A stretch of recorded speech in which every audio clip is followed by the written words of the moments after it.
The president-elect of Bolivia, Evo Morales, he said that George Bush is a terrorist. The famous singer and activist of America, Harry Belafonte, he said the biggest terrorist in the world is George Bush.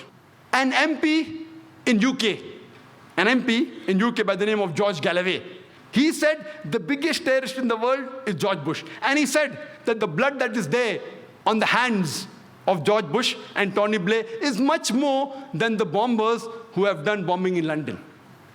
And when you have asked, he said, it will be justified. George Galloway, who's MP in UK, he says, it will be justified that if a suicide bomber goes and attacks and kills Tony Blair without injuring any other innocent human being, that suicide bomber will be justified. Who said that? George Galloway.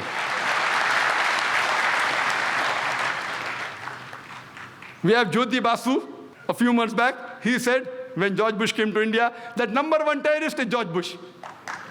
Everyone says that, but the Indian government wants to invite him. For what? So that we learn the art of terrorism? Recently, a couple of days back, it was a news article in the newspapers that the Nobel Prize winner Betty Williams, she said that she would love to kill George Bush. She would love to kill George Bush, which I differ. After one of the talks in London, which I gave on jihad and terrorism, there was a youngster Muslim who said that Allahu Akbar, death to George Bush.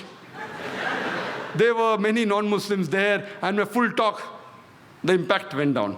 So I told him, if you see the history of a beloved Prophet Muhammad Sallallahu Alaihi Wasallam, Prophet Muhammad, peace be upon him, he prayed to Almighty God. There were two Umars who were staunchly against Islam. He prayed to Almighty God that at least let one of the Umar get daya, they become Muslim, so that there will be a help for Islam. And we know the second Caliph of Islam, Hazrat Umar radiallahu anhu, may Allah be pleased with him, he accepted Islam. The same way, I pray to Almighty God that at least Almighty God gives hidayah to George Bush. Or at least to one of them, George Bush or Tony Blair. Imagine if there's so much staunch against Islam, if they accept Islam, what will happen? I'm a da'i. That's what I always do. Try and convince him about the good of Islam. People tell me, Brother Zakir, you travel throughout the world, don't you have problems? Alhamdulillah, summa alhamdulillah, Allah's help.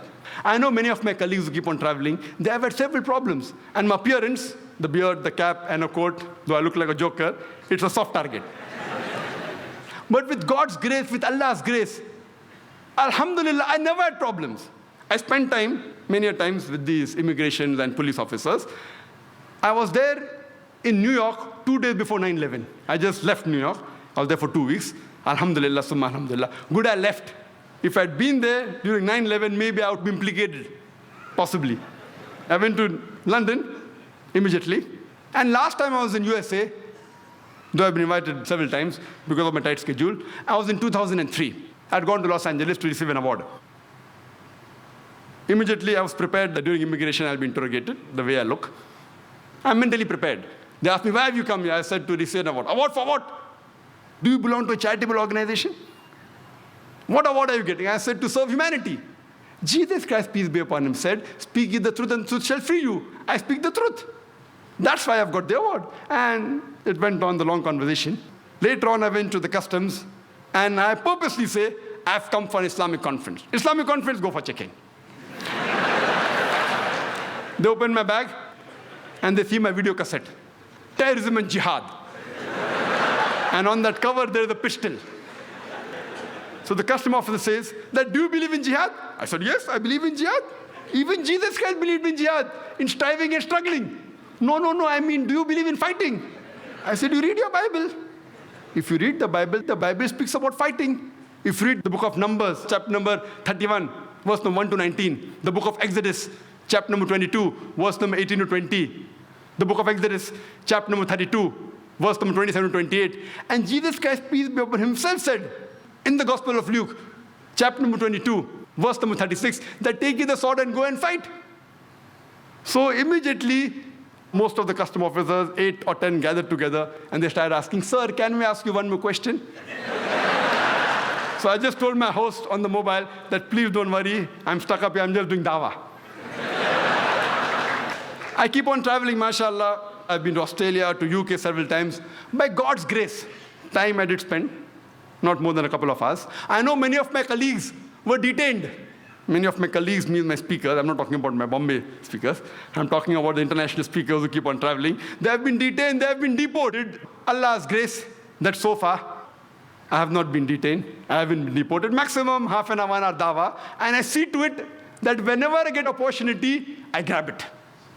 But I see to it that I quote the scriptures. I follow the guidance of the Quran in Surah Al-Imran, chapter number 3, verse number 64, which says, "Ta'alaw ila kalmatin sawa'in bayna bainakum." Come to common terms as between us and you.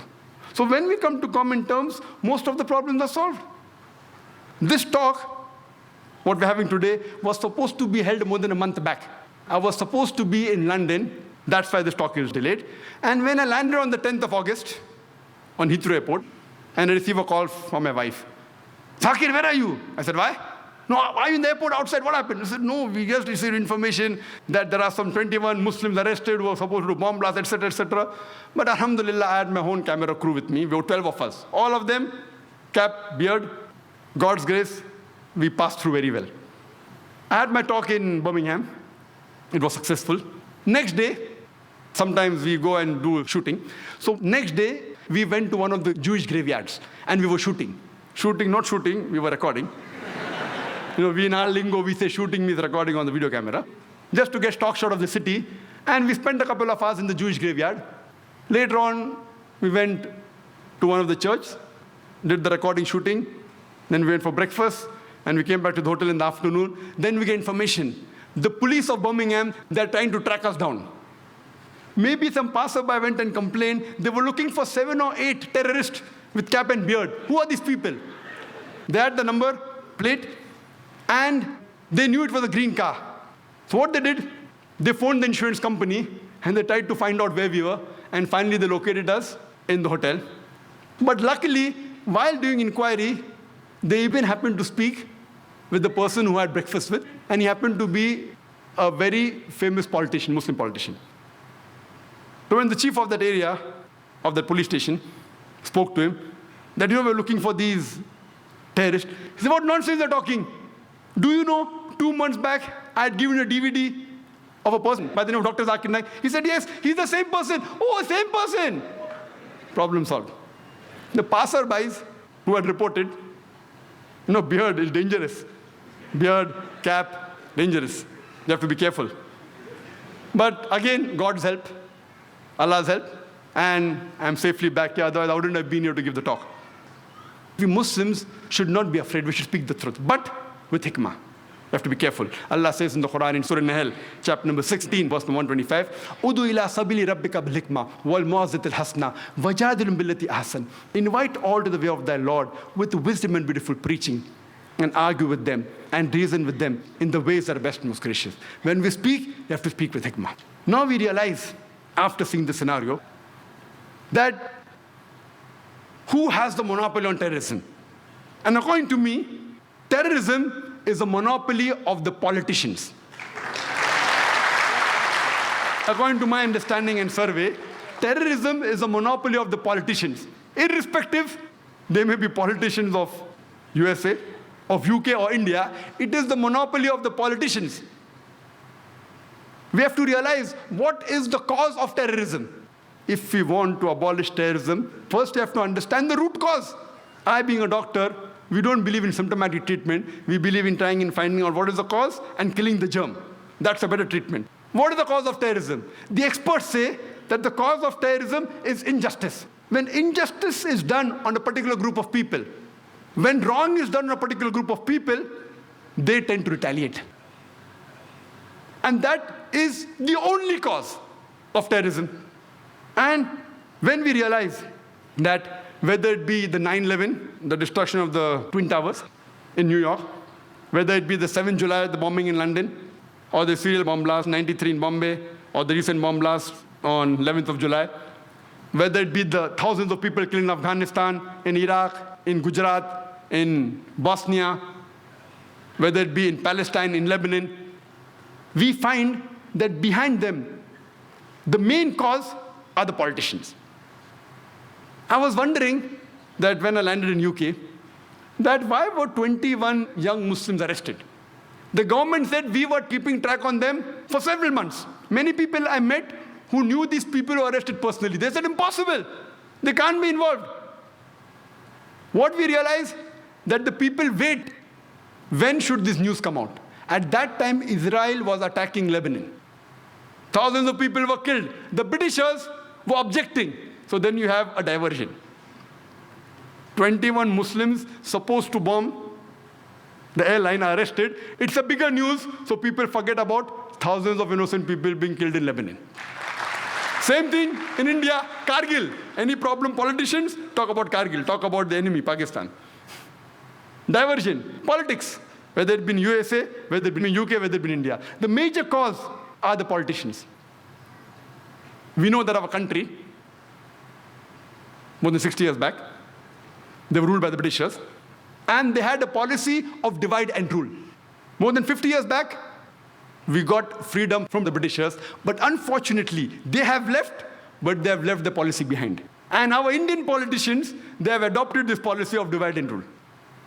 They adopt this policy of divide and rule for the vote bank.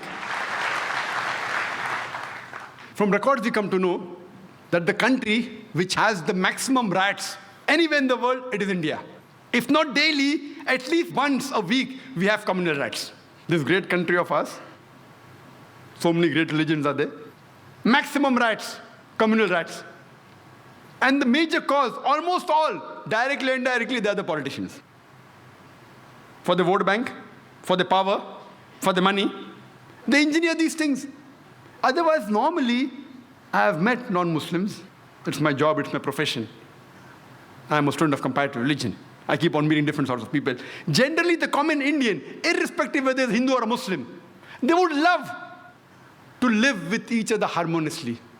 They would love to live peacefully. We may have our differences. We don't want to fight. But it is these politicians. It is these politicians who engineer hatred amongst different religions so that they could fill their vote bank. And you see almost all the riots that have taken place, indirectly or directly, they are the cause. We know that a few years back, there was a political gimmick. The Babri Masjid and Ram Janmabhoomi issue. You know Babri Masjid, Ram Janmabhoomi issue in Ayodhya? I would like to know how many of us Muslims and Hindus knew about Babri Masjid and Ram Janmabhoomi before the politicians made it a gimmick. How many of us knew? I had never heard of this, Babri Masjid. And when I asked the common Hindu, he had never heard of this. Only after the politicians made it a political gimmick, people knew about it. And we know on the 6th of December, 1992, they wanted to have a big procession, a gathering at this site. The Supreme Court had explicitly said that no gathering anywhere close to the disputed site. A group of politicians, they make it a political gimmick of Ram Janmabhoomi issue and the Babri Masjid issue. They want to gather on 6th of December. The ruling politicians know very well that they have the Supreme Court backing. They could have easily stopped the gathering, easily. But then they think, if I stop, I may lose vote. So they let the gathering take place. The gathering takes place, and then they say, spontaneously, the thousands of cars were gathered there. Spontaneously, the Babri Masjid was destroyed, spontaneously. You know, there was live recording on the various satellite channels. We know that with trishuls and lathis, how can you get down a structure? Is it possible? No. They had planted explosives. With this pre-planned act, that planted explosives, anyone can see. You don't have to be a specialist of military. You can see it with your eyes. That explosive was planted, and that's how the structure came down. Can the structure come down with lathis and trishuls? Maybe George Bush saw this. 6th December 1992, that's how he had conducted the inside job of 11 September. Time does not permit me to speak about the inside job. That requires a lecture by itself. Inside job of 11 September. Many Americans have spoken about that. Maybe he saw it and he got the idea that let's conduct in New York also. Later on, what happens? This emerges into riots. Throughout the country, there were riots. It is the largest riot after partition. in the whole country, where tens of thousands of innocent human beings were killed, mainly Muslims. Who's to blame? The innocent Indians. They are instigated by the politicians. Fight, kill the opposite religion people. Instigated, innocent people, they get instigated and they do the act. We know that even in Bombay, one of the cities that was maximum affected was Bombay. Even during partition, the riots that took place in Bombay was the worst in the history of Bombay. Even during partition, so many people were not killed as during the December 92 and January 93 riots. The police, if they wanted, they could have easily prevented the riot, very easy. With the backing of the reserve police, with the backing of the military, easily they could have done it, but they did not do it. Most of them were silent spectators. Some were good, they tried, but they were in a minority. Majority were silent spectators, some were party to it. I'm aware that even the police is controlled by the politicians. So the police wants to do something, the politicians come in between. So the blame goes back to the politicians. Later on, the government appoints a single judge commission to appease the minority. And they appointed Justice Sri Krishna. It was famously called as the Sri Krishna Commission. And we know that Justice Sri Krishna, he was and is a devout and a practicing Hindu. But at the same time, he's an upright and honest judge, just like how we have Justice Suresh here.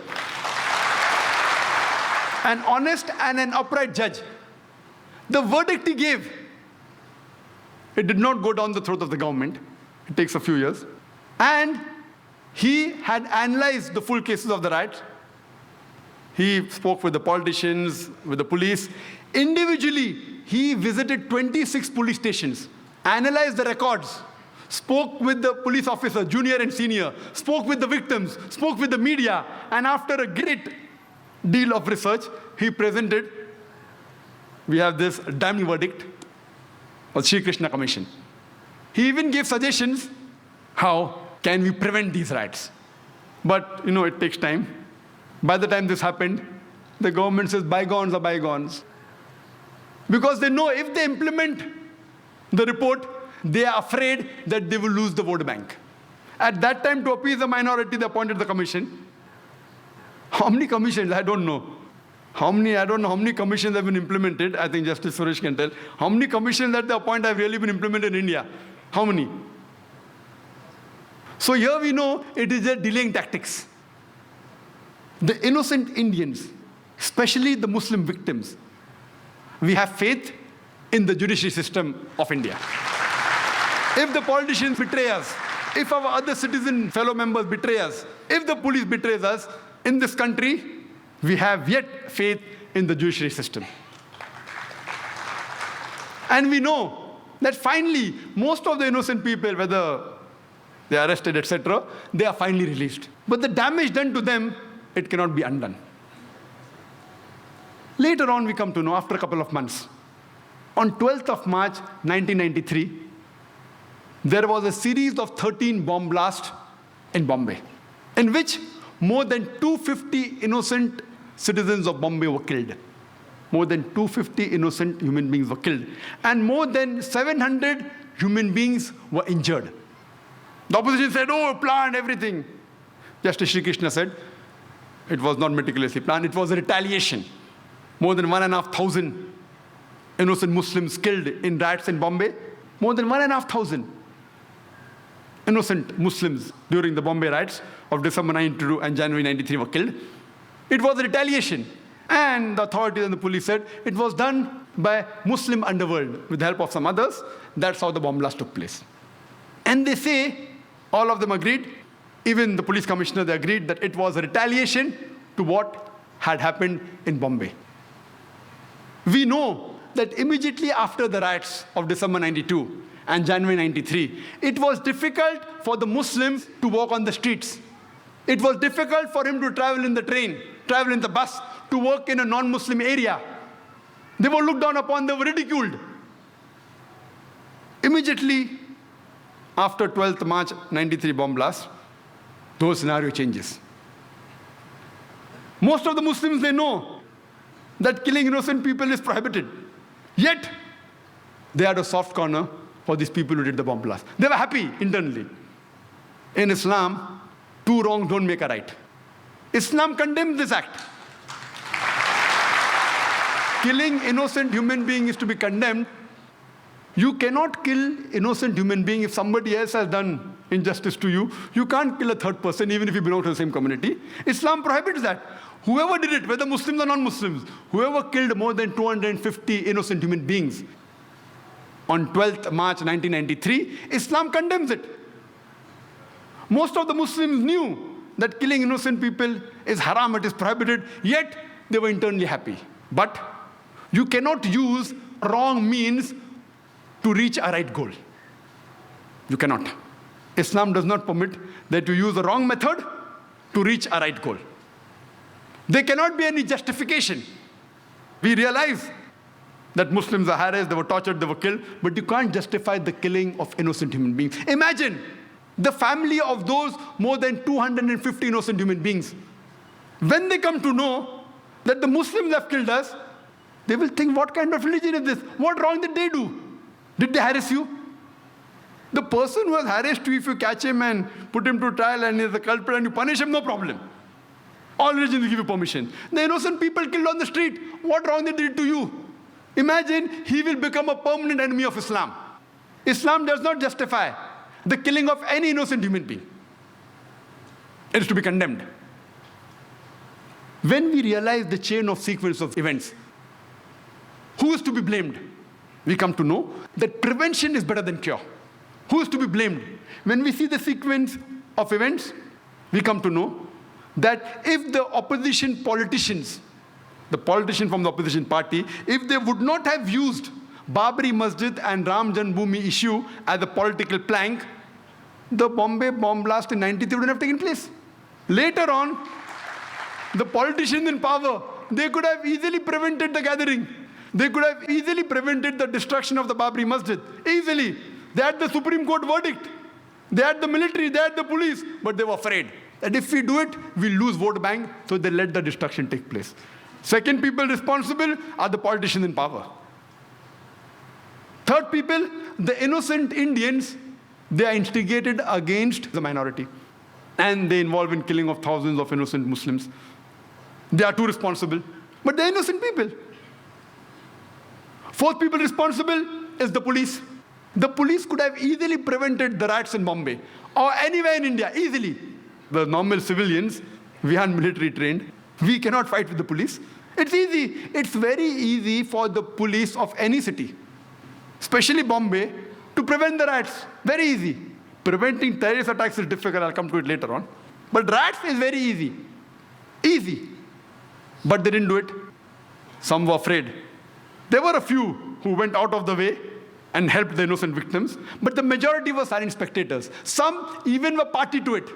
Some who were silent spectators, they were afraid that if we went against the politician, we would have been transferred. They too are to be blamed. Fourth people to be blamed are the police. Fifth, last, but not the least, the people who committed the bomb blast. Islam does not give permission to use wrong means to reach the right goal. All five categories are to be equally blamed. If you want to stop terrorist attacks, go to the root cause. Stop the injustice.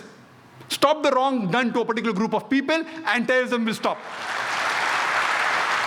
It is difficult for the police to stop the bomb blast. We know, we understand. It's not easy, it's difficult. But to stop the riots, very easy. Same case. You see most of the riots that took place in India, they have the same sequence, same people are involved, the details may differ. Same group of people involved. We have the other example of the Gujarat massacre that started on 27th of February 2002 and went on till March 2002. It was followed after the burning of a single coach of the Sabravati Express at Godhra on the 26th of February 2002. We know very well. It is nothing hidden. It's an open secret that this train, the bogie that was burned, according to forensic reports, according to circumstantial evidence, it says that the coach was burnt from inside. There are several evidences. But everything was planned. It was pre-planned. Muslims were instigated. There was a gathering. But they didn't kill. They didn't kill the innocent people. They say that 59 car sevaks were killed, yet it is to be doubted. Yes, there may be a few people that have been killed. Many people who were thought to be killed later on were found alive. So then they kept on changing the statement. So it was an inside job. Babri Masjid, inside job. 9/11 inside job. Godhra inside job. Main people to blame, they are the politicians. Then immediately, next day, from 27th of February 2002, no retaliation, pre-planned. It was a state-supervised massacre of the innocent Muslims in Gujarat. Nothing spontaneous, all pre-planned. And innocent citizens of Gujarat, they were instigated. They were given money, you can see evidence, to kill thousands of innocent Muslims. According to the state of Gujarat, 793 Muslims were killed and 253 Hindus were killed. But according to several human rights organizations, they said approximately 2 to 2,500 innocent human beings were killed. Almost all of them, they were Muslims. Other report says that more than 5,000 innocent Muslims were killed. There were thousands of Muslim women who were raped. There were tens of thousands of Muslims who were asked to leave the house. Their houses were looted. They were burnt. There were tens and thousands of Muslims whose places of business, they were burnt. They were completely destroyed. The people killed in Gujarat massacre is far more the number than the 9/11. The loss of the people of Gujarat, if you add it, it is much more than the loss that took place on 9/11. Yet, according to George Bush, the people who did Gujarat massacre, they aren't terrorists.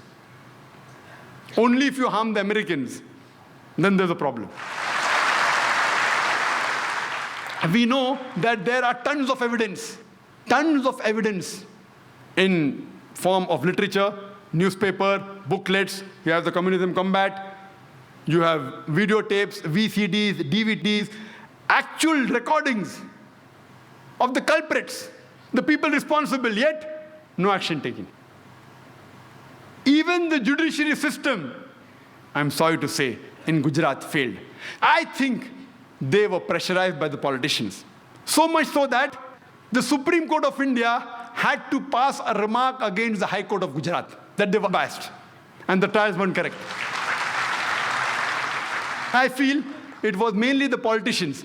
The Supreme Court of India, they passed a judgment against the High Court of Gujarat that what verdict they gave was wrong. And I feel maybe it was the politicians whom have used the power.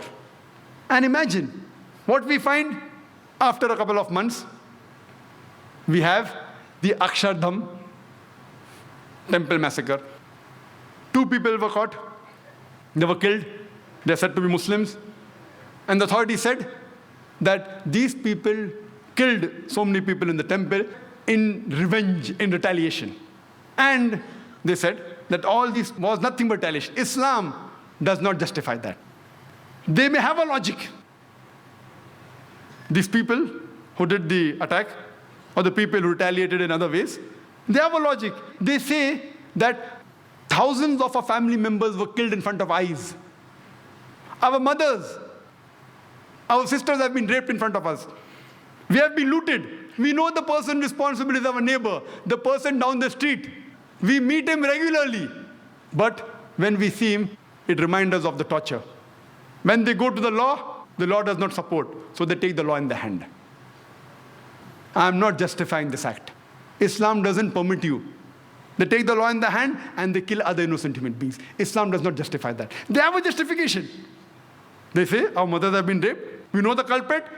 They're in front of us. No one is taking action. So they take the law in the hand. If you really find the culprit and book him, and if he's caught, if you can do that, and punish him, Islam justifies. You can't kill any other innocent human being. Islam does not justify that. You cannot use a wrong mean to come at the right goal. However much you may have sympathy for them, but the point to be noted, Islamically, it is wrong. It's not justified. Killing innocent human beings. Imagine the hundreds of innocent human beings killed by these people in retaliation. They in turn become enemies of Islam. What wrong have they done?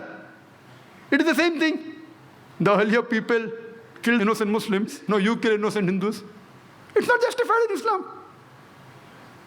If you can catch the culprit, book him, punish him, fine. But not an innocent human being. Later on the 11th of July, we have, in this year, 2006, we have a series of bomb blasts in the train. 7 bomb blasts in the span of 11 minutes, in which more than 200 innocent human beings were killed. More than 800 were injured.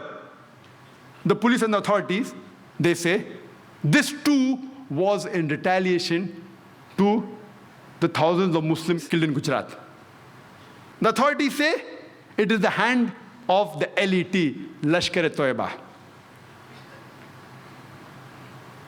If you look at the sequence of events, could this have been prevented? Easily. Who's responsible? Number one, those politicians who had planned the burning of the coach in the Sabarmati Express at Godhra. They are responsible. Number two, the people at the center government. They could have stopped it, but they belong to the same party. They didn't do anything. Number three, the innocent citizens of Gujarat. They were instigated against the Muslims, and they fell in the trap. They too are responsible. Number four, the police of Gujarat could have easily prevented. They didn't do it. They are responsible. And we know from records that most of the places, it was done under the supervision of the police. If you see the commission report, they too are responsible. Number five, the judiciary system of Gujarat. They didn't take action. Number six, the people who retaliated in the wrong way. The people who did the bomb blast. Islam does not justify that. They too are equally responsible. All 6 categories of people are responsible. But if we can prevent the first category, the first few categories, surely you will not have these terrorist attacks. And we know that in the past 1 month, thousands of Muslims have been harassed, mainly by the police. The police says it is mainly the Muslims who have done it. It is the hand of the LET, Lashkar-e-Toiba. I say, if you can really identify them, catch the people who are involved, we have no objection. But you can't harass thousands of innocent Muslims. Hundreds of them were rounded up. Hundreds of Muslims, they were detained for days and weeks together. As Justice Suraj said, that hundreds of them, they had been rounded up. Even their family was not informed. Imagine. And the thousands of innocent family members, they too have been harassed. We know about 22 to 25 so far have been officially arrested. All of them, 100%. None of them, not a single arrested case is directly linked with the train bomb blast of Bombay. All of them indirectly related to some other event. If you really catch the culprit, if you have proof, we have no objection. But at random picking up the Muslims, what signals are you sending? We know that about more than 300 innocent people were rounded up in Malvani. More than 300. For what? For interrogation. Any logical person will tell you that for interrogation, minimum, you at least require 3 or 4 policemen. If you want to do a proper interrogation, 1 policeman to threaten, 1 to have a soft approach, 1 to note down, maybe 1 to observe. At least 3, if not 4, minimum 3 for a proper interrogation. It takes minimum 1 or 2 hours. People, experts say 4, 5 hours. I say minimum at least 1 or 2 hours. How many interrogation can you do? What is the manpower of the Malvani police station? What is the manpower? How many can they do in a day? 10, 20, 30, 40? How many? How many? What is the manpower? What is the force? Maximum 100 if you let it go. They round up more than 300 people, keep them waiting for the full day, then they take the telephone number and address and leave them. What signals are you sending? It is my request that the police should take the Muslims in confidence. Recently, after the bomb blast, there was a program organized by the non-Muslim. How we have Muslims have here on terrorism. Similar, there was a program organized by the non-Muslims on similar topics. Topic was different, but the issue was the same. By the non-Muslims. And the organizers had invited 2 ex-senior police officials from Bombay. Ex. One of them comes and blames the Madrasa of Pakistan, the reason for terrorist attacks here. Second one comes and blame the madrasas of India. In the speech, you tell them that they should have computers, English, no problem, I'm with you. But to say that the Indian madrasas are directly or indirectly, even remotely associated with any form of terrorism in India is nothing but a blatant lie. Unfortunately for that police officer, there was one of the senior advocates in the audience. After the talk, he went and told him that, can you even give me a single white paper, single proof that any madrasa in India has been proven to be associated with any terrorist act? He said, I don't know. Imagine what statement is the senior police officer giving to non-Muslims. What message are you sending? Hindus, in turn, will be against the madrasas. So making such irresponsible statements by senior police officers, say I'm being careful, I'm not naming. Why? Because I'm a responsible citizen. What signals are you sending? I don't know of any madrasa in India. See, they are the center of learning. Fine, we may disagree. We may want English there, we may want modernization. I speak with the people of madrasa. I may have differences, have more education. Fine, have English, have computers. We agree. But to say that they are involved in terrorist activities, indirectly or directly, even remotely, is nothing but a blatant lie. So what is happening? What message are you giving? We know that hundreds of innocent Muslims were detained. Many were arrested. The police goes and does a search in the house. Then they find some books on jihad. Proof. Proof that involved in terrorist attacks. The Bombay media reported that these same books are being sold in the bookstores of Muhammad Ali Road for several years. If that was the case, why weren't these bookstores closed down? Same books. Jihad. I would like to tell that, do you know, the Quran too speaks about jihad. And almost all, every Muslim house has the Quran. Do you mean to say that you're going to arrest all the Muslims of Bombay? What signals are you sending? I, being a student of comparative religion, I would like to say that if you read the Mahabharata, there are more verses of killing in Mahabharata than the Quran. If you have a competition, Mahabharata has more verses of killing people than compared to the Quran. Bhagavad Gita is nothing but a guidance given by Shri Krishna to Arjun. Arjun says, how can I fight against my own cousins? If you read Bhagavad Gita, chapter number 1, verse number 43, 44, 45, 46, he puts his arms on the battlefield and says, I would prefer dying unarmed rather than fight my cousins. Immediately. Bhagavad Gita, chapter number 2, verse number 2. Shri Krishna, he says, Arjun, how could you be an impotent? And he continues, time doesn't permit me, you can see my videotape. It says that it is a duty of the Kshatriya to fight. When we see in context, I, being a student of comparative religion, I agree with all the verses of fighting in Bhagavad Gita and Mahabharata because I know the context. It's a fight between justice and injustice. It's a fight between truth and falsehood. And what Bhagavad Gita and Mahabharata say, that if you have to fight against falsehood, against injustice, even if it be your cousins, no problem, family members, fight them. We are with it. That is what the Quran says. What my request is that even the police should know the religious teachings of the different citizens of India. And I always take opportunity, and in the past several years, I have spoken to several non-Muslim police officers, senior police officers in Bombay, in Bangalore, in various cities of India. I was even called a couple of years back to the National Police Academy in Hyderabad, where I addressed more than 100 IPS officers, high-ranking commissioners of police, DIG, IG, DG, the Director General of the National Academy was there. And when I spoke, they were shocked. Most of the information I gave, they were shocked. You should know what is the teaching of different religions. Imagine if I pick up these verses of the Mahabharata and Bhagavad Gita and quote out of context, surely we can get rights here. We have to understand different religions. And by God's grace, alhamdulillah, I have spoken to police and military internationally. In UK, in USA, in Bahrain, in Saudi Arabia, in UAE, alhamdulillah. And I love interacting, especially with the non-Muslim police. giving them the right picture of Islam. Unfortunately, they get the information of Islam from the international media. I'll come to the media in the ending. So what we should say, that we should have understanding. I've been told by several advocates, and as Justice Suresh also said, that hundreds of Muslims were picked up. They were detained. Some of them mentally tortured, some of them physically tortured. The advocates told me that the clients, as Justice Suresh said, that they were tortured. Some of them were even made to sign on papers which didn't agree, even on blank papers. If you know who the culprits are, select a few, catch them. If proven, if they have done it, they should be punished. We aren't against it.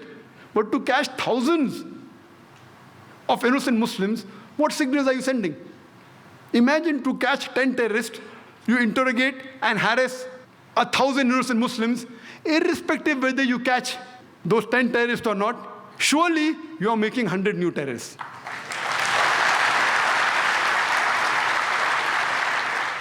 Many non-Muslim senior police officers in different parts, in different cities of India, and one particular in Bombay, he told me, Zakir bhai, Dr. Zakir Naik, I will only be happy if you give talk in Hindi and Urdu. Your talk should be heard by the masses. I didn't speak. Recently, a couple of years back, I started speaking. Many senior non-Muslim police officers in different parts of India, they tell me, they know that by God's grace, 10,000, 50,000, 100,000 people come for my talks. And when I went to Kashmir, because I was the official guest, I met the minister, power minister, chief minister, but at that time, the governor of Kashmir, Saxena, he wanted to meet me. My schedule was tight.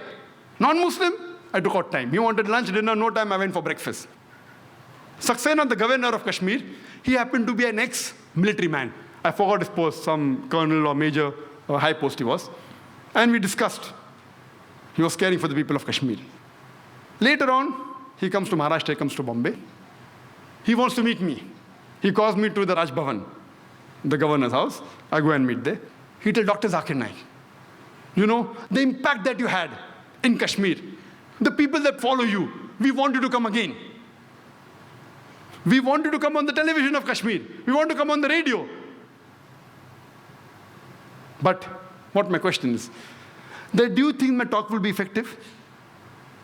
I know that there is not a single verse in the Quran which justifies the killing of innocent human beings. There is not a single saying, a hadith of the Prophet, that you can kill innocent human beings, even if they belong to the same community that does an injustice to you. I know that. I can speak. But imagine if thousands of innocent Muslims are being harassed. The police, they tell us that most probably it's a hand of the LET, Lashkar-e-Toiba. For sake of argument, I agree with it. And the police tells us that the local hand should be involved, otherwise the bomb blast can't take place. I agree with it. Imagine the Lashkar-e-Toiba, if they're involved, if you interrogate 1,000 innocent human beings, they'll get ready-made recruits. Ready-made. You torture them, ready-made recruits. Isn't the police helping the Lashkar-e-Toiba? I'm sorry, please don't get me wrong. I don't want them to misunderstand me, otherwise they'll come to arrest me also. What signals are you sending? Imagine if I agree with you that your theory is correct, that Lashkar-e-Toiba is involved and they want local hands. You should get the Muslims in confidence. You can't round up 1,000 innocent Muslims. We know, we understand that getting the culprits is very difficult, especially because the bomb blast was done with precision, with accuracy. It was a mastermind, according to the police. We know it is difficult.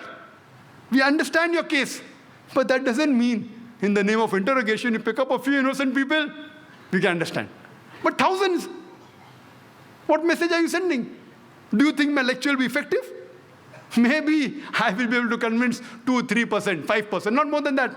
So we have to solve the problem. What is the root problem? And the police should get the confidence of the citizens. If that is not there, how will they be able to stop terrorism? And if you want respect, you should give respect. There were good policemen also. Many of my friends who are advocates and lawyers, they told me that there were good policemen who helped the people when they were harassed. Some of the policemen had a very good heart. They helped them, they supported them. But generally, oh, you have a beard. Why do you have a beard? Oh, you have trousers above the ankle. Why do you keep it? Wearing a cap. As though it is mentioned in the rule book, a terrorist should have a beard, should have trousers above the ankle and a cap, then I would be number one terrorist. Even I have my trousers above the ankle, I'm wearing a cap and I have a beard. What signals are you sending? There should be a proper training, a proper understanding of the religion of Islam. That's what William, when he advised, he told the US government that you don't know Islam. George Bush doesn't know Islam at all. It was an article that came yesterday in the midday. He doesn't know. Unless you don't understand, how will you be able to solve the problem?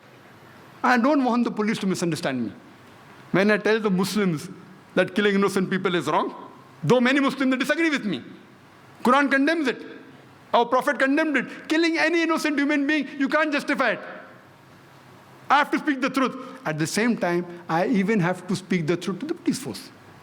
I hope they understand the situation.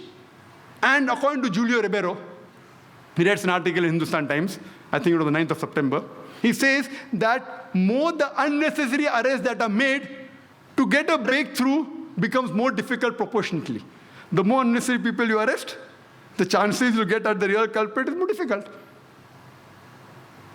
On the 2nd of September, 2006, there was a good gesture by the Police Commissioner of Bombay, A.N. Roy. He wrote a personal letter to a couple of hundred Muslim leaders saying that the investigation is unbiased, we aren't harassing the Muslims. I too received one of these letters. And he said that if there is any query, any questions, we can come and sit across the table. We can talk. It's a good gesture. The letter came recently, just maybe a week back. I only hope it is not a theoretical exercise of public relations. If it's practically implemented, that innocent Muslims should not be harassed. If you really want to get the confidence, you see to it that you get the confidence of the Muslims. And then only you will be really able to catch the culprits. And if you get the culprits, whoever they are, surely they have to be punished. We know the authorities, they tell us that why majority Muslims have been picked up.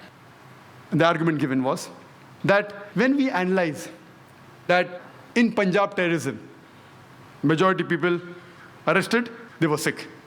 In Ulfa, in Assam, majority were Hindus. In Tamil Nadu LTT, they were Hindus. So, but natural in Bombay, because we think it's linked with Pakistan, Kashmir, it would be Muslims. I agree with you for sake of argument. If a terrorist attack is done in Punjab, the majority people living in Punjab are Sikh. So if majority Sikhs are arrested, it is logical.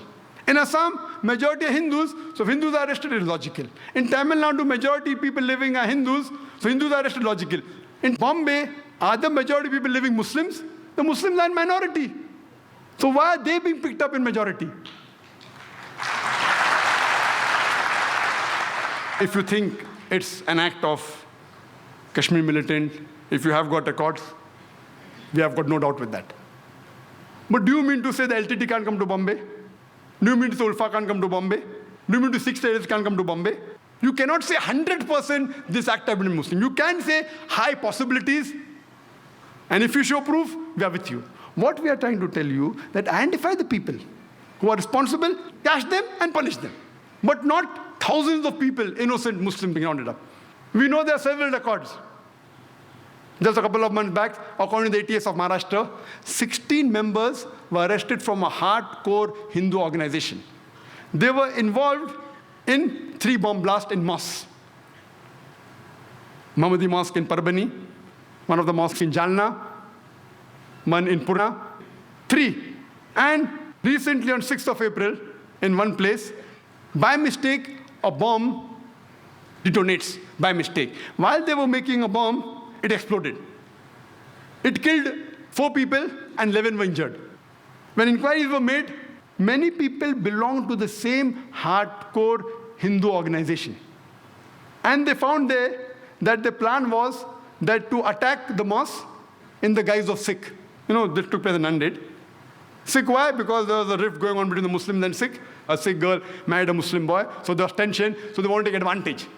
So they wanted to do an act in the guise of Sikh.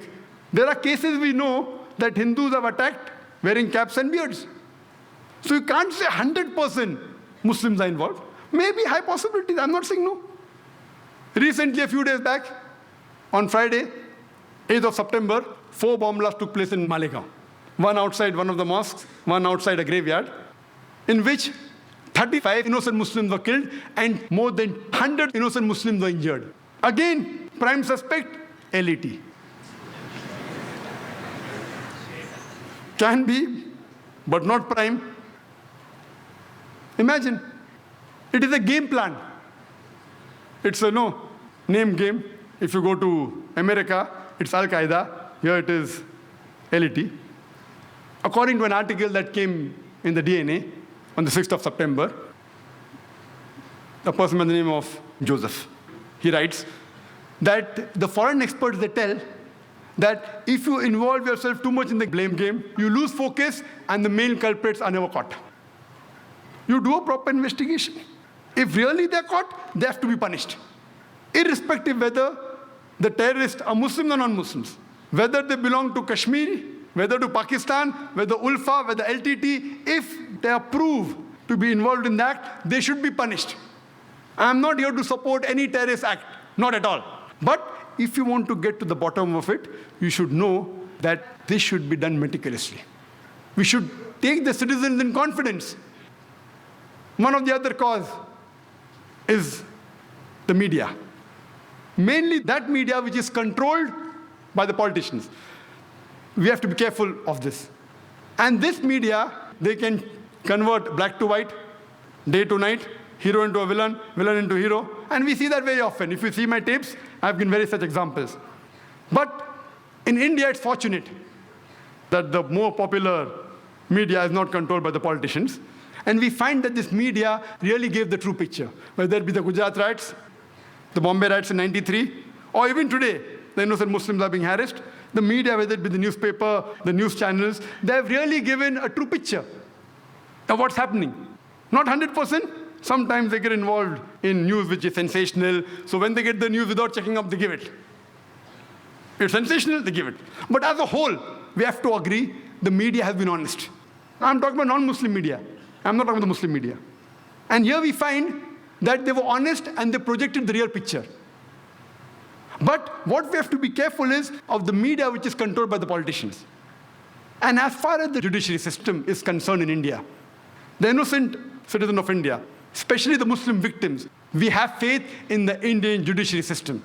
Though some people say that some are corrupt, they are blaspheming the community. But as a whole, we know most of the judges, they're upright and they're honest. We only hope that these people are not influenced by the politicians. So far, I know most of the judges, they don't care much for the politicians. If once the politicians get hold of the judiciary system, then God save this country. Yet, we have faith in the judiciary system. And to conclude, we have to realize that since we know that the cause of terrorism is injustice, the cause of terrorism is wrongdoing to a particular group of people, this thing should be stopped. How can we stop? As I mentioned, number one, the politicians, they should be honest, they should be just. They should not go for the vote bank and do things which are wrong. Once they're honest and they're just, irrespective they lose their seat, you see to it that terrorism will stop. Point number two, the innocent Indian citizens, they should not be instigated by the politicians and do wrong things and kill other innocent human beings. Point number three, the police, they should be upright. They should be just.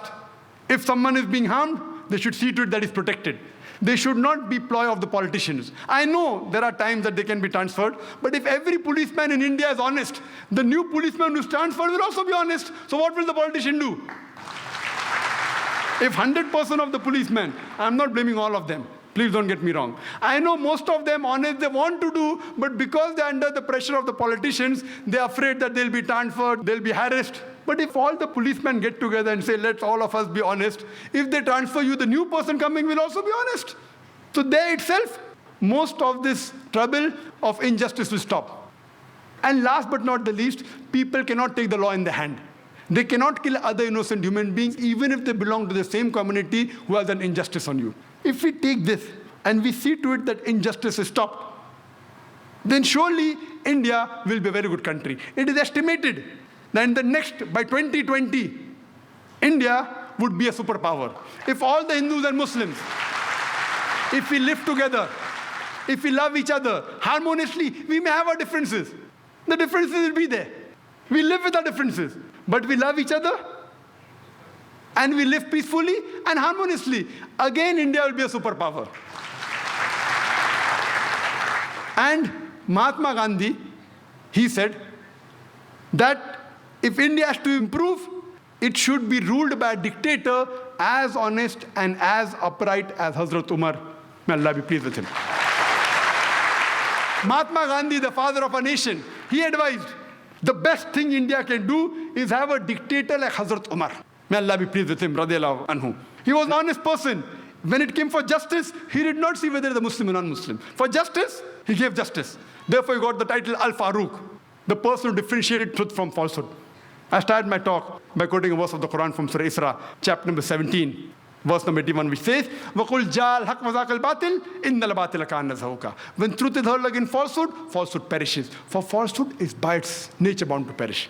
I would like to end my talk by giving the quotation of Dr. Adam Pearson, who said that people who worry that one day nuclear weaponry will fall in the hands of the Arabs, they fail to realize that the Islamic bomb has already been dropped. It fell the day Prophet Muhammad, peace be upon him, was born. Wa akhiru da'wana alhamdulillahi rabbil alameen.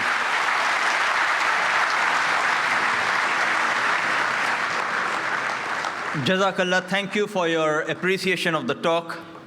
We wonder how awesome and corrective would be the question and answer session. We start the question and answer session quickly.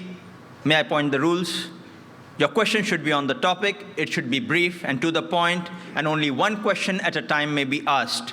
5 microphones have been provided in the auditorium, 1 on my left for the gents, 1 on my right for the gents, 1 in the rear for the ladies. On the first floor balcony, 1 more microphone, number 4, for the gents. Those who would like to ask questions are kindly requested to line at one of the mics to put forward your question. Yes, the brother here can put forward his question. Microphone number 2. Yes, brother. We would request you to ask quickly and briefly so we can cover more in the less time we have. Yes, brother. Assalamu alaikum, Dr. Zakir Naik. My name is Muhammad Arafat. I'm a student. You said in your talk, 2 wrongs does not make a right. A few months... We'd allow non-Muslim the first preference, please. So any non-Muslim in the queue, they're most welcome. It's always a policy in our organization that we give first preference to our guest.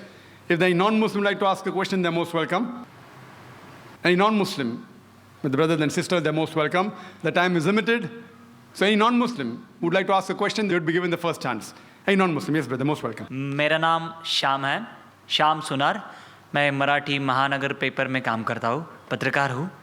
आपकी बातों से मतलब मेरे पास शब्द नहीं है क्या बोलना. लेकिन ये मुझे लगता है कि भारत में हिंदू और मुस्लिम एक होने के लिए कुछ ना कुछ होना चाहिए, ऐसा मुझे लगता है. मैं करता आया हूँ 10-12 साल से. लेकिन आपके मुंह से मैं ये सुनना चाहता हूँ कि भारत में बस्ती में, मैं तो 40 गाँव इस गाँव में रहता था, मुंबई में रोजी के लिए आया हूँ.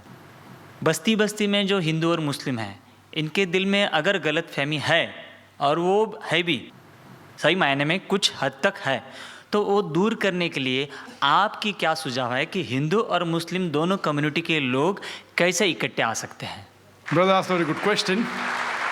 That what is the suggestion from me that how can we get the Hindus and Muslims on a common platform? How can we come together? The reply to this is, I have given a talk on similarities between Hinduism and Islam. I've given that talk in Bombay. I've given that talk in Chennai. I've given in other parts of India. And we find there that tens of thousands have attended. In Bombay, about 20,000. In Chennai, a similar number. And other parts of India. And many non-Muslims have attended. Many Hindus have attended, thousands of them. And many of them told me that, Brother Zakir, there was a person, just a comment, that what I did not know about Hinduism in the past 40 years of my life, I have learned in the past 4 hours. I follow the guidance of the Quran of Surah Al-Imran, chapter 3, verse 64, which says, Ta'alaw ila kalmatin sawa'in bainakum. Come to common terms as between us and you. Which is the first term? Allah na'budu illallah. That we worship none but one God. What we realize that I don't believe in interfaith dialogue which says that Hinduism is the same, Islam is the same, Christianity is the same. This is just a gimmick. If I ask the Hindu Pandit, will you become a Muslim? He'll say no. If I ask the Muslim, will you become a Christian? He'll say no. If I ask the priest, will you become a Hindu? He'll say no. So what is same? It's not same. We have to agree that there are differences, but there are similarities also. Let us agree at least to follow the commonalities. What is different, keep it aside. So what I say, that take all the religious scriptures, whether it be the Bhagavad Gita, whether it be the Veda, the Upanishad, the Bible, the Quran, at least what is common, what is different, keep it aside, we can discuss some other time, but at least what is common, let us agree to follow it. And I've given the talk and I've showed so many similarities. So many. So you can refer to my video cassette. And what happens, many of them are not aware. The Muslims are not aware of their religion. Similarly, the Hindus are not aware of their religion. Many of the Muslims objected. Similarities between Islam and Hindu is impossible. So many of the people came with the talk to attack. The Rabbi, I'm bowling, what nonsense. Hindu and Muslim, same. Ho hi nahi sakta hai. But when they heard the talk, they were shocked. Those who came to attack, they agreed with the talk. Similarly, many Hindus came. So what we realize, that what is common we should follow. And number one is Allah na'budu illa, that we worship none but one God. That's the most common thing. And which you can give quotations. And we can give quotation from the Vedas, from the Bhagavad Gita. It is mentioned in the Chandogya Upanishad, chapter number 6, section number 2, verse number 1. Ekam evidityam, God is only one without a second. It's mentioned in the Shvetashvatara Upanishad, chapter number 6, verse number 9. Nachasya kasij, janitana chadipa. Of him, there are no Lord. He has got no parents. These are Sanskrit quotations. That means Almighty God has got no parents. He has got no Lord. Furthermore, if we analyze, it is mentioned in the Shvetashvatara Upanishad, chapter number 4, verse number 19. Natasti pratimasti. Of that God, there are no images.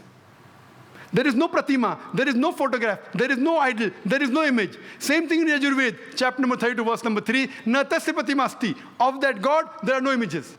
So if you go back to your Vedas and your religious scriptures, it speaks about one God. So people many a times are not aware of the scriptures. And when the question just a couple of days back, I had given an interview to Star News. They asked me, Brother Zakir, what is your view regarding Vande Mataram? Can the Muslims say or not? I said, what do the Muslims say? I'll come to it afterwards. I'll first tell you what the Hindu scriptures say. He was shocked. What do I mean by that? I said, if anyone who's a scholar of the Veda agrees that God has got no pratima. So when you say Vande Mataram, that this country is my mother and you call it God, a person who's a scholar, I'm not talking about the normal people who don't know about the scriptures. But you ask a scholar, he will say that Vande Mataram goes against the Vedas. Because Vande Mataram in no less than 3 places it says, I bow down to thee. I worship thee. If you see about the Arya Samaj and you see the various top scholars, they think according to the Vedas, idol worship is not permitted. There are verses in Bhagavad Gita, chapter number 7, verse number 20, which says that you should not do idol worship. So here when we go back to your scriptures, unfortunately, they believe in a form of pantheism. So even according to the Vedas, if you're a good scholar, this song, Vande Mataram, that I bow down and I worship thee, as I quoted in Sanskrit about Upanishad, it's against. Even in Islam, there are 12 lines which are objectionable. 3 times it is said, Vande Mataram, which means I bow down to thee. If once it says that this country is my mother, once it says I will kiss the feet, once it says about the divine things, about the smile, talking about divinity, it calls it Lakshmi, it is called Durga, all these things are objectionable. We Muslims, we love this country, but we will not bow down to anyone but to Almighty God. Even a mother who has born in a womb for 9 months, we love her, we respect her, but we will not bow down to our mother, to our own mother. The number one human being who we love and respect in the world after Allah subhanahu wa ta'ala, it is Muhammad sallallahu alaihi wasallam. We will even not bow down to a Prophet Muhammad, peace be upon him. Is it required that we should sing this song, Vande Mataram? It is a political gimmick. Politicians, they thought they'll get the vote bank. They even made a gimmick on the date. You know, when it was written by Bankim Chand Chattopadhyay in 1876, it was published in 1882. So where is century come now? And where's 7th September? They made a mistake, the political gimmick. Furthermore, even a Muslim living in Saudi Arabia, he cannot bow down to his country, Saudi Arabia. Even a Muslim living in Pakistan cannot bow down to Pakistan. It is shirk. So to say that the Indian Muslims are not patriotic, it is our religion. Our creator, our God who has made this country is far superior. So we love this country. When required for the truth, we are willing to die for this country. But we will not bow down to anyone but Almighty God. We would prefer questions from non-Muslims first because we have a limited time. I think it would be fair to the occasion. And people who would like to ask questions on slip can kindly write on the slips and pass it on down the aisle. Yeah. Any other question with any sister there? A non-Muslim sister? Yes. Assalamu alaikum and good evening to everyone present here. My name is Preeti Sethi. I would like to ask you, sir, as in your talk you have said that Osama bin Laden, we can't consider him as a terrorist, as it is said in BBC and CNN channels. But at the same time, we get the same information about the bomb blast and the count which we get about the bomb blast on the same channels. So whether it has to be believed or no. Thank you, sir. The sisters asked a very good question, very relevant question. I said that when we talk about Osama bin Laden, that if you get information on BBC that he's a terrorist, we don't have to believe. But when we get the count of the bomb blast, do we have to believe? That's what I said, the people controlling. That doesn't mean all the news of BBC is wrong. That news in which they make a hero into a villain, in which they'll benefit, you have to check up. So here when we see that these normally bomb blast figures that you get, most of them that you find will be somewhat similar. If it's a government channel of the country in which the bomb blasts have taken place, the figure will be normally no. Why? Because the government wants to show that less people have been killed. Like the police commissioner wrote to me, 187 people killed. Newspaper writes 207. I don't know who's right. I'm not saying that Commissioner A.N. Roy is lying. I'm not saying that. Please don't get me wrong. So here we have to realize that when we get information, we have to see the proof. When we see the proof about Osama bin Laden, even on the channel, it is mentioned prime suspect, sister. Prime suspect. Prime suspect. Do you know, if you go to the website of the US Department of Justice, InfoPolice, there it gives the list of the terrorist organizations. Terrorist organizations. 43, 60% are Muslim. Can you guess which is the most popular terrorist organization? Can you guess Muslim terrorist organization? Can you guess? No, sorry. Which is the most popular Muslim terrorist organization? Al-Qaeda. You don't get a prize for that, very easy. Al-Qaeda. According to the US Department, you know how many attacks? How many attacks? Ulfa, 749 attacks. Al-Qaeda, only 28. Out of that, 26 alleged, 2 Al-Qaeda claims they did it. According to the site of US Department of Justice, Al-Qaeda claims, all alleged, not a single proved. Even on the official site of US Department of Justice, not a single attack of Al-Qaeda has been proved. I'm not here to support Al-Qaeda. You know, when Yohan Redley went to Afghanistan, she was arrested by the Taliban. She comes back and she's asked the question, what are your views about Al-Qaeda? She replies, I doubt whether Al-Qaeda exists. So sister, what I'm trying to tell you, that when we get the information, if you are a man of the media or a person of the media, you can realize and you know that this information mostly will be correct, this has to be checked up. So what we have to realize that it is suspect, prime suspect, prime suspect. Even on CNN and BBC, even though they say it's a prime suspect, they're treating him as though he's a culprit. Can you go and kill thousands of Afghans only because of prime suspect? Not even proved. So, but natural sister, when we hear the news, we have to realize that who controls the news, what is the agenda behind, and then we have to be careful what news you take and what you quote. Hope that answers the question, sister. A non-Muslim brother? The question has been put forward by my non-Muslim friend. Okay, we'll allow that. Okay. Assalamu alaikum, sir. Myself, Saif, and I am a management student. The question is that do you think that Muslim feel insecurity, and that's why can we say that terrorism is its outcome? Thank you, sir. Your comment, please. The brother asked the question that do Muslims feel insecure? And that's the reason terrorist acts are done. I told in my talk the main root cause of terrorism is injustice. It's not insecurity. Insecurity may be part of it, but the main cause is injustice. Injustice and something wrong done to a group of people. If you read an article that came yesterday on Sunday midday, on the eve of the 9/11, one of the very famous persons, name is William, he writes and he gives advice that the root cause is injustice and wrong done to community. And he agrees with the Bombay authorities that there are possibilities that Kashmiris may have done bomb blasts in Bombay, but he says, what is the cause? According to him, the Kashmiris are unmilitant people. They are peace-loving people, so what has forced them to fight? And he gives his view, it is because of democracy which is forged. He says that, not me. It's not my comments. Person who's an expert. And he gives advice to people in the world. He says that the democracy is forged. It is manipulated. That's the reason what we find that they're fighting. Same in Palestine. They're fighting because the rights are taken away. So the main cause of terrorism is injustice done to a group or any wrong done. So to get their rights back, this gives rise to a fight, to a retaliation, which is called terrorism by people opposing it. Those who agree with it, they call good. For example, Bhagat Singh. He fought for the freedom of the country. By the Britishers, he was called terrorist. We call him freedom fighter. So depending upon what is the background, therefore, before you give a label of terrorist, therefore I said terrorism has got different meanings, has got different definitions. It changes because of geographical definition. It changes because of history. So the same person who's called a terrorist by British government, we Indians called him a freedom fighter. So like that, we have to find out the main cause is injustice done to a group of people. I'll ask a question from non-Muslim brother on the slip. It's Christopher Lobo asks, how can you prove that 9/11 was an inside job?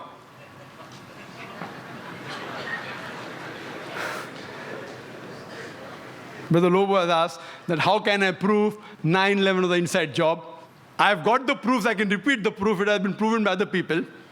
Just a few days back, there was an article that came in the newspaper that 75 professors of US, they say, they believe that 9/11 was an inside job. And in the article, it was mentioned, it came in Times of India, I think on the 7th of September.